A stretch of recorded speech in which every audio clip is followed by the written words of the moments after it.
منیر نیازی صاحب کہتے ہیں کہ میں ابا جی کے ساتھ بیٹھا ہوا تھا۔ اچانک انہوں نے مجھ سے پوچھا، بیٹا حیض کے بارے میں کیا جانتے ہو؟ میں نے اپنے دل میں الحمدللہ پڑھ کر اللہ پاک کا شکر ادا کیا کہ ہم بھی اب اپنے آپ کو ان آزاد خیال لوگوں میں شمار کر سکتے ہیں جو اپنے گھر میں ہر قسم کے موضوع پر کھل کر بات کر سکتے ہیں۔ ساتھ ہی مجھے وہ سارے بیتے سال یاد آ گئے جو میں نے ابا جی کے رعب اور دہشت کے ساتھ اس گھر کے گھٹن زدہ ماحول میں گزار دیے تھے۔ میں نے مسکراتے ہوئے کہا، ابا جی حیض ایک ایسے سرکل کا نام ہے جس سے ہر جوان عورت مہینے میں ایک بار گزرتی ہے۔ ابا جی نے پھر پوچھا، تو پھر عورت اس حالت میں کیا کرتی ہے؟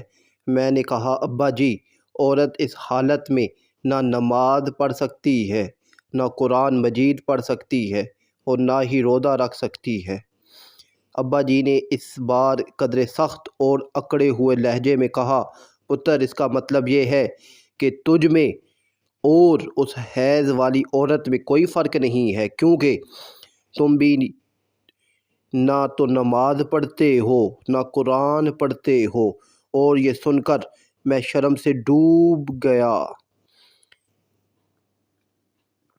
میرے اندر سکت باقی نہ رہی کہ سر اٹھا سکوں یا وہاں سے اٹھ کر اپنے کمرے میں جا سکوں۔ ہاں، اس کے بعد سے میں نے باقاعدہ نماز پڑھنا شروع کر دی اور روزانہ قرآن مجید کی تلاوت بھی آواز بلند کیا کرتا تاکہ حیض والے مرد کے جیسے شرمناک الزام سے ابا جی کی نگاہوں میں خود کو بری ثابت کر سکوں۔ اب آپ خود اپنے بارے میں بھی فیصلہ کر لیجئے کہ آپ اپنے آپ کو کہاں دیکھتے ہیں، حیض والے مرد یا حقیقی مسلمان مرد۔